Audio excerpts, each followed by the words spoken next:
Hi, it's Laura Lynn from Teddies by Laura Lynn and Teddy Bear Academy. And in this video, I'm going to show you how to get your teddy bear patterns ready to use. Now, in this video, I'm going to be using my Charlie teddy bear pattern as an example. Now, there are a couple different ways that you can get your patterns ready to use. The paper that most patterns are printed on is fairly thin. It would be a little difficult to trace your patterns onto your fabric with paper just this thin.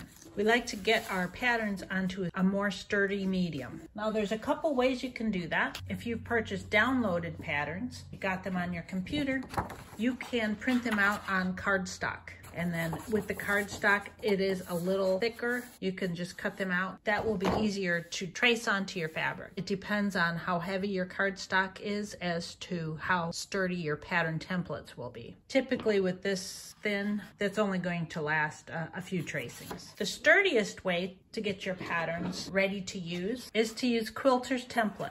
The other nice thing is if you're using a pattern from a magazine or a book, you can use Quilter's template to trace the patterns out, then you won't destroy the magazine or the book. When you're tracing out your pattern pieces, I'm going to try to fit that on there as closely as possible. I like to use a black Sharpie, the fine tip, for tracing my pattern pieces.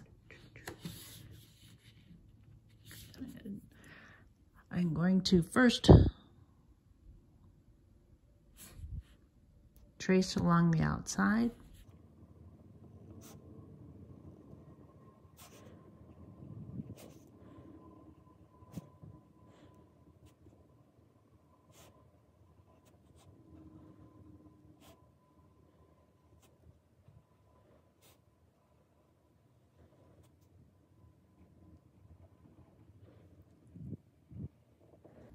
Okay, now that I've got the outside traced, I also want to transfer all these markings here. For instance, leave open.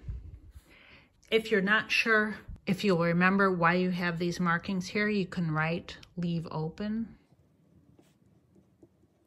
Going to transfer any joint markings.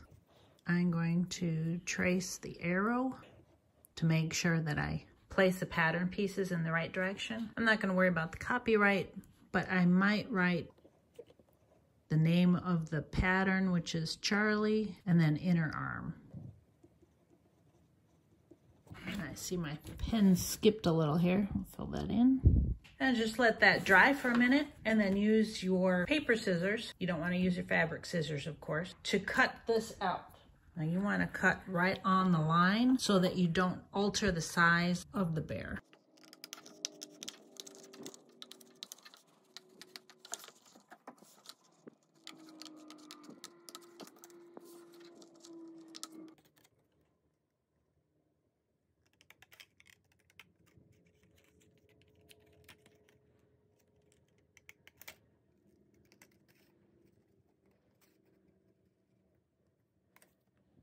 Now we're not done because we see we have that dot for the joint, but we're not going to be able to transfer that joint marking to the fabric very easily. So you can either use an awl or the tip of your scissors. I'm going to poke a hole.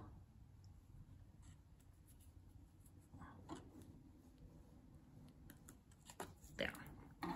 So that now when you're tracing your inner arm onto the fabric, there is a hole so that you can mark the joint marking easily.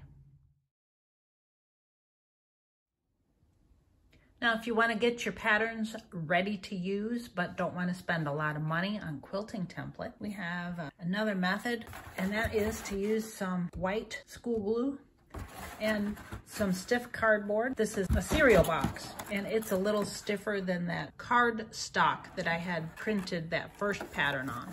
Open up the cereal box.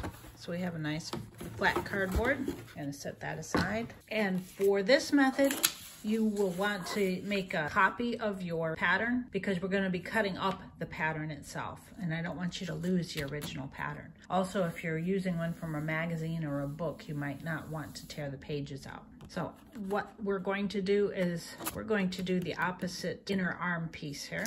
And I'm going to cut it out of my pattern piece.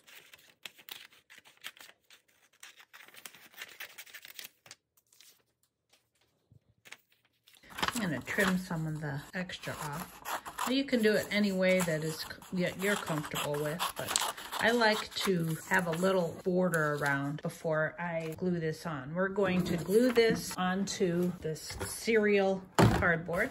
So we're gonna spread some glue just on the inside. And I've got a little piece of cardboard to help spread the glue.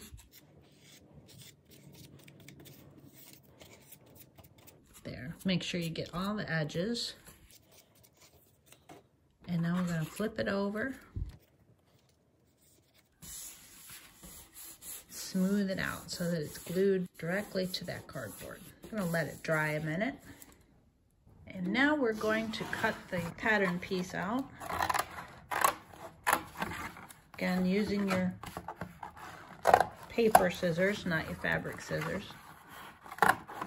And make it a little easier, I'm going to cut the piece out and then I will trim it.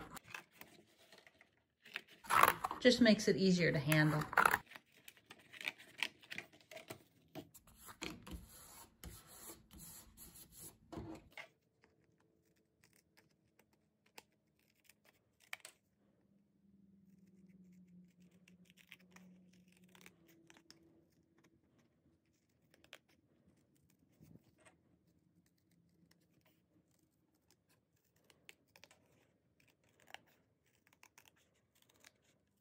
And then just like we did with the other arm, we're going to take our scissors and poke a hole at the joint marking so that we can transfer the joint marking to the fabric easily and accurately.